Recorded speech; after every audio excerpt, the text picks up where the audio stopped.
Not enough people are paying attention to the fact that a jihadi organization now runs a country. Another country. It happened again. But HTS, or Hayat Tahrir al Sham, is the group that toppled Assad and brought kind of a relative peace to Syria recently. But they have a dark past involving some of the world's worst terror organizations, to include Al-Qaeda and Islamic State. So in recent years, they've tried to sever those ties to increase their appeal to the West. And it kind of seems to be working. So in today's video, we're going to explore that HTS evolution from brutal jihadist organization to the new leaders of Syria and the atrocity-filled history they're hoping we look past. Aaron Zellin recently summed this up perfectly in a piece for Foreign Policy where he said, quote, HTS essentially went from global jihad to a local regime. They aren't liberal Democrats, but they also aren't part of the global jihadi movement anymore. They're still conservative Islamists who run an authoritarian government. And with the United States having recently sent delegations to Syria and apparently ready to lift the $10 million bounty on Jolani's head, the leader of HTS, we have to ask ourselves here, are we being tricked? Or is this really a new group with a more moderate ideology? So today's video is going to be broken out into 4 different periods of time. First, we have the HTS rebranding away from Al-Qaeda in 2017. We're also going to look at the 6 years prior to that while they were operating in Syria. We're going to look at their official break with the Islamic State. And then finally, Jolani's time fighting and killing American soldiers and plenty of Iraqi civilians during the invasion of Iraq.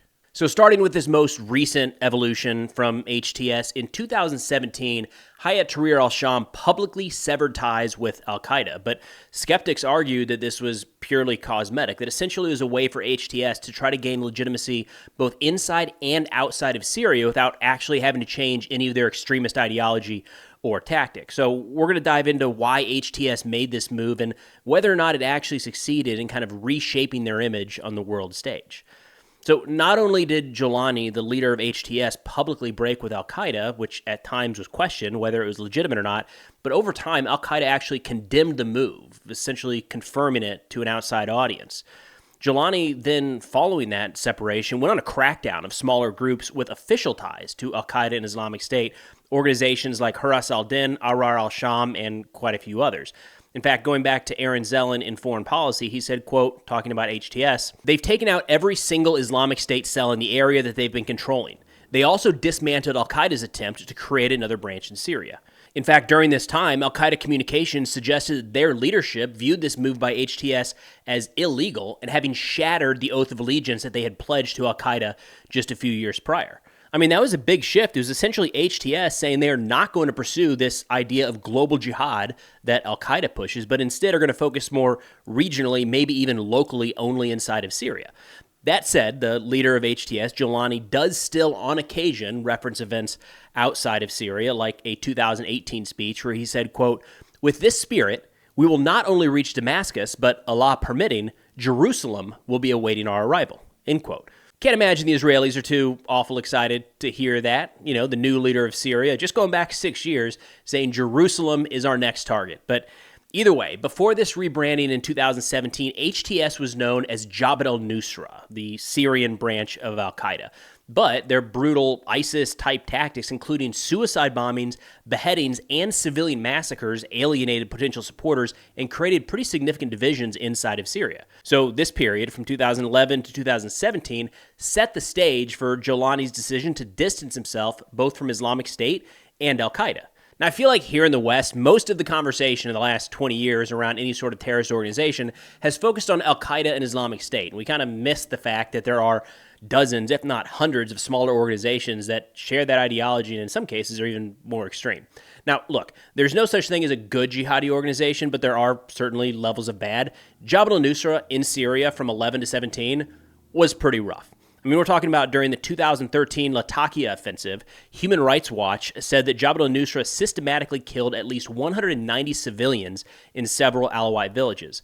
Then on December 11, 2013, groups including Jabal NRA infiltrated the industrial area of the town of Adra, northeast of Damascus, attacking buildings housing workers and their families.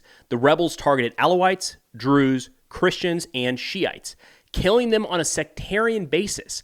Some people were shot, and others were beheaded, which shouldn't really be a shock, unfortunately. I mean, we're talking about the time following some of the most brutal fighting in Iraq, and it was led by groups like Islamic State and Al-Qaeda in Iraq that were all about suicide bombings, targeting civilians, mass atrocities to really turn one group against another. It shouldn't surprise anybody that the people that were taking part in that in Iraq that then moved to Syria probably brought those tactics with them.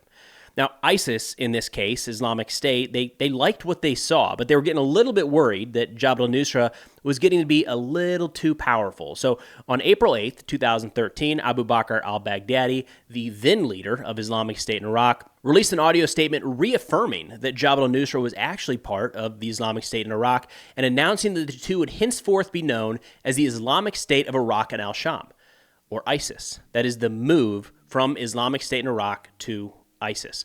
Kind of confusing because the names sound similar and they're in a lot of ways the same organization, but there is a distinct change that happened here. Matthew Levitt, writing in the Washington Institute, said, quote, "Within days, however, Jolani rejected the move and pledged continued allegiance to al-Qaeda leader Ayman al-Zawahiri." So to catch up here real quick, it's confusing, I know, bear with me. Right now, Jolani leads HTS. That's the group essentially in charge of all of Syria. They changed their name in 2017. That's about it. They went from Jabal al-Nusra to Hayat Tahrir al Sham. Jabal al-Nusra, back in 2013, had Baghdadi, the leader of Islamic State, say, hey, you guys are part of us. And HTS, under Jolani, said, no, we are not a part of Islamic State. We are a part of al-Qaeda. Now, this move was actually a pretty tectonic shift in the global jihad movement because Jolani's career began during the U.S. invasion of Iraq, where he rose through the ranks of al-Qaeda in Iraq. But as the Syrian civil war kicked off, Jolani and Baghdadi saw an opportunity to create a new front for jihad in Syria, the country that Jolani grew up in. So Baghdadi dispatched Jolani, who had 7 years of fighting experience under his belt, to spearhead the Islamic State's move into Syria. Now, that experience there was pretty brutal, right? I mean, we should, understandably so, focus on Jolani, HTS, and Jabal al-Nusra's actions in Syria. But if we go back to his roots, where he first entered jihad, if you will, this was under al-Qaeda in Iraq between 2004 and 2006, and then Islamic State in Iraq from 2006 to 2011. Same organization, for the most part, different name. That organization in 2004 was responsible for the abduction and the beheading of American Nick Berg. In 2007, AQI carried out at least 12 chlorine gas attacks. I feel like that falls under the radar now. Across the country of Iraq, killing more than 100 people, most of whom were civilians. And in 2010, they carried out the Baghdad Church Massacre, where Islamic State fighters entered a Catholic church on Sunday Mass, or during Sunday Mass, moved around 100 worshipers into the center of the church, turned off the lights, and opened fire point-blank range. In all, nearly 60 innocent civilians were killed during that event, and another 80 people were wounded. So, to piece all of this together, al-Qaeda in Iraq and Islamic State in Iraq conducted countless atrocities against civilians and killed hundreds, maybe even thousands of American troops. That group then went into Syria and changed their name to Jabal al-Nusra, who then changed their name again to Hayat Tahrir al Sham. Same people, same background, new names. Now, their supporters, and probably some optimistic Syrians, understandably so, cast HTS as a changed group who's essentially left their dark past behind.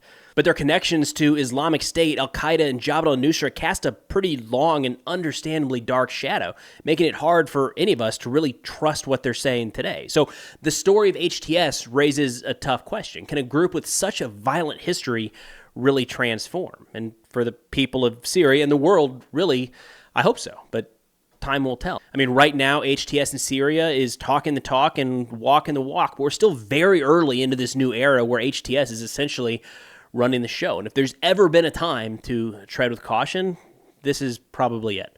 But that's all I've got for now. Thanks for watching, and I'll see y'all next time.